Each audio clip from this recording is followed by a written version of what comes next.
공정거래위원회가 워크아웃 계열사 부당 지원 의혹을 받고 있는 금호아시아나에 대해 무혐의 처분을 내렸습니다. 일각에서는 금호아시아나그룹 봐주기 논란이 제기되고 있습니다. 김혜영 기자입니다.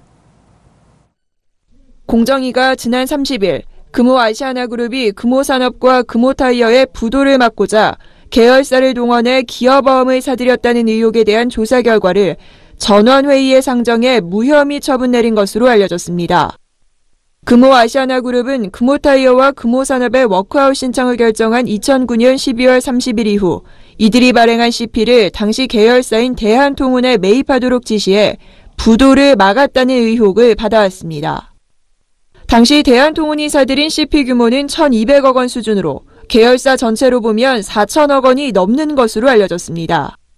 공정거래법은 계열사로 하여금 다른 회사의 유가증권을 제공하거나 이를 유리한 조건으로 거래하는 행위를 금지하고 있습니다.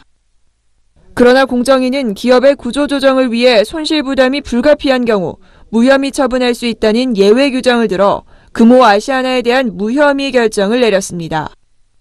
공정위는 금호아시아나 측의 당시 그룹 전체의 유동성 위기를 막기 위해 각 계열사에서 합리적인 경영 판단하에 단기자금 운용을 마련하고자 적법한 절차에 따라 CP를 매입했다라는 주장을 받아들였습니다. 결국 그룹 전체의 유동성 위기를 막기 위해 손해를 감수하면서까지 CP를 매입한 것인지 시장 가격보다 높게 매입한 것은 아닌지 등의 의혹을 뒤로 한 채 혐의 없음으로 결론 내렸습니다. 공정위의 이번 결정으로 금호아시아나그룹은 계열사 부당 지원 혐의와 진행 중인 민형사 사건에서 자유롭게 됐습니다. 앞서 경제개혁연대는 지난 2013년 10월 공정위에 금호아시아나의 부당 지원에 대한 조사를 요청했고 같은 해 11월에는 박 회장과 금호아시아나그룹 임직원 등을 배임 혐의로 형사 고발한 바 있습니다.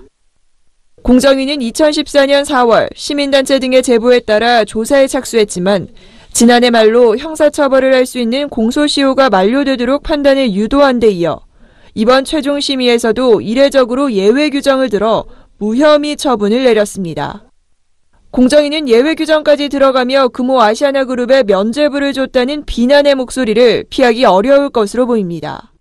공정거래위원회가 자신에게 주어진 경제검찰이라는 역할을 소극적으로 수행한다, 이런 비판은 계속되어 왔거든요. 무혐의 결정이 났다고 하니까 전체적인 어떤 공정위의 처분의 경향성, 이 정도는 제가 말씀드릴 수 있을 것 같고, 경제개혁연대는 무혐의 처분에 대해 수긍할 수 없다며 입장이 정리되는 대로 공식 대응에 나서기로 했다고 밝혔습니다.